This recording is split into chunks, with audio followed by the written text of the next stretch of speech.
हल्ला बिल्कुल ना करें, क्योंकि सप्तम दिवस की भागवत कथा समापन की ओर है और यह मोक्ष की कथा है।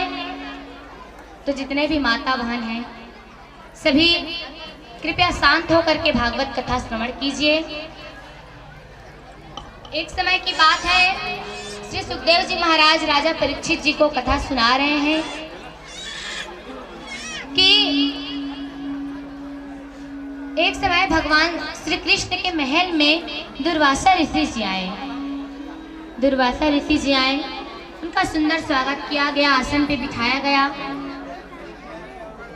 और भगवान के जो पुत्र हैं, उनके जो नाती पोते हैं, वे दुर्वासा ऋषि जी की परीक्षा लेने के लिए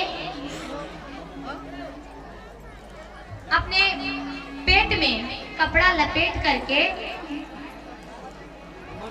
एक लड़का को लड़की बना करके पेट में कपड़ा लपेट के दुर्वासा ऋषि के पास गए। हाथ जोड़ करके कहने लगे कि प्रभु आप बताइए, इसके गर्भ में लड़का है कि लड़की है? दुर्वासा ऋषि जी सुने को बड़ा क्रोध आया। तो अपने कमंडल से जल निकाल करके श्राप दिए। कैसा श्राप दिए? अरे बालक, बड़ा उदंड बालक है, जाओ मैं श्राप देता हूँ, इसके गर्भ में ना तो लड़का है ना तो लड़की है, इसके गर्भ से मूसल निकलेगा और उसी मूसल से तुम्हारे पूरे परिवार, तुम्हारे कुल का अंत होगा। श्राप पा करके सभी भयभीत हो गए। बलदाऊ भैया के पास गए, हाथ जोड़ करके कहने लगे कि हमें इस प्रकार से दुर्वासा ऋषि से श्राप मिला है। दाऊ भैया के कहने से उस मुसल को घिसवाया गया, इतना घिसवाया गया और समुद्र में बहा दिया गया। समुद्र में बहाया गया तो उनके जो छोटे छोटे चूर्ण होते हैं, उनसे हीरा नाम की एक घास उत्पन्न हुई, जिला छत्तीसगढ़ी में छुरिया बनती थी,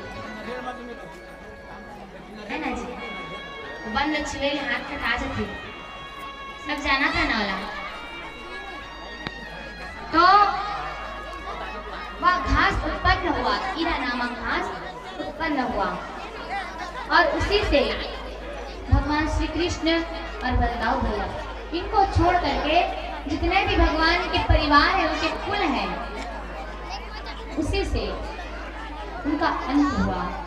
सभी मदिरा पी करके, शराब पी करके मदिरा में थे और आपको पता है मदिरा पान करने से मानसिक की स्थिति खराब हो जाती है।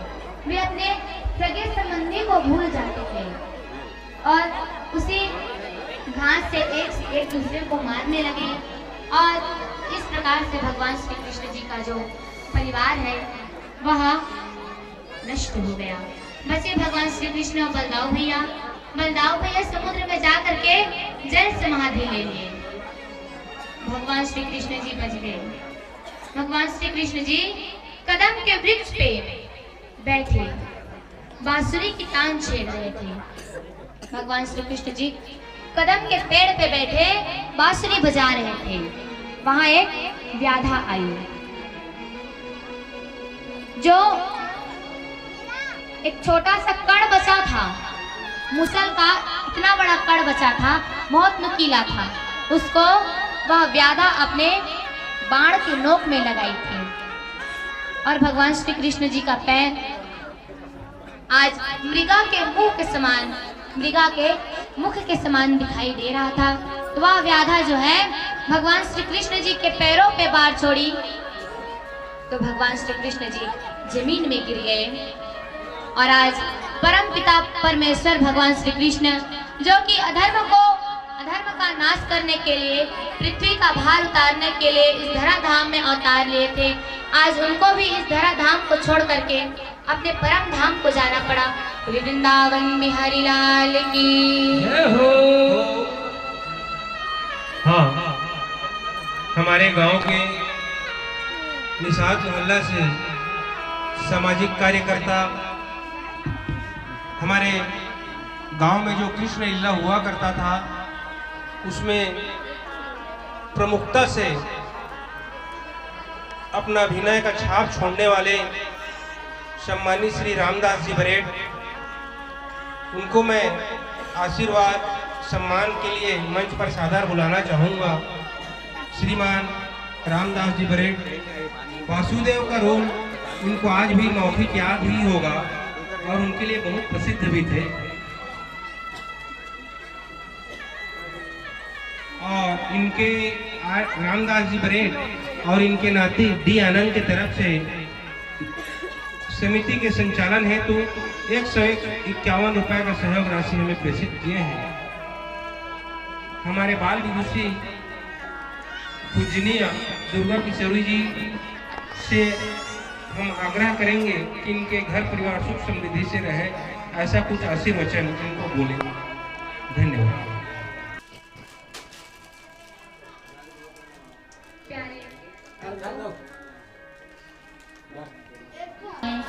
और तन मन धन से अपने पूरे हृदय से भगवान की भक्ति किए हैं। मैं व्यासपीठ से भगवान से ही प्रार्थना करती हूँ कि उनके घर को भगवान धन धान्य से परिपूर्ण रखे और दुख जाके सुख की प्राप्ति हो और उनको भगवान सुंदर रूपवान गुणवान धनवान बनाए और अपने परम धाम में स्थान दें। इस प्रकार से भगवान से प्रार्थना करती हूँ, भगवान से विनती करती हूँ। बोलिए वृंदावन बिहारी लाल की जय हो। बोलिए श्रीमद् भागवत महापुराण की जय हो। बोलिए श्री सुखदेव जी महाराज की जय हो। बोलिए परीक्षित महाराज की। आइए, आज भगवान श्री कृष्ण भी इस मृत्यु लोक को छोड़ करके अपने परम धाम को गए हैं, तो इसी बीच एक करुण रस की भजन आप लोगों को सुनाते हैं। बोले वृंदावन बिहारी लाल की।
कोई श्री राधे राधे राधे राधे राधे राधे राधे राधे।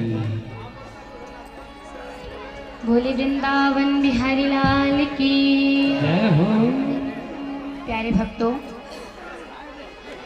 जो भी इस मृत्यु लोक को छोड़ करके एक बार चला जाता है वह वापस नहीं आता। जिस प्रकार से बंदूक से निकली हुई गोली, जबान से निकली हुई गोली कभी वापस लौट कर नहीं आती, उसी प्रकार से हमारे शरीर से जब जीव निकल जाता है तो वह वापस नहीं आता। आज माता पृथ्वी की जो भार है उनको हल्का करने के लिए भगवान का अवतार हुआ था, और आज वे भी इस मृत्यु लोक को छोड़ करके अपने परम धाम को चले गए। इसी प्रकार हम सबको भी एक दिन मृत्यु लोक छोड़ करके हमें भी जाना है। सभी एक न एक दिन इस मृत्यु लोक को छोड़ करके सभी जाएंगे। तो आज भगवान श्री कृष्ण जी भी गए हैं, तो प्यारे भक्तों, भगवान आज श्री सुखदेव जी महाराज जब यह सप्त दिवस की श्रीमद् भागवत कथा सुनाए, यह श्रीमद् भागवत कथा जैसे पूर्ण हुआ, तक्षक नाग जी रास्ते से आ रहे थे और उसी रास्ते से एक ब्राह्मण देव भी आए। वह ब्राह्मण देवता आ रहे थे, तक्षक नाग जी वो भी एक ब्राह्मण का रूप धारण किए थे। तो आज तक्षक नाग ब्राह्मण देवता से कहते हैं कि ये ब्राह्मण देवता जी आप कहाँ जा रहे हैं? वह ब्राह्मण कहने लगा कि आज हमारे राजा महाराज परीक्षित जी को तक्षक नाग दसने के लिए आ रहा है। मैं महाराज परीक्षित जी की रक्षा के लिए जा रहा हूँ।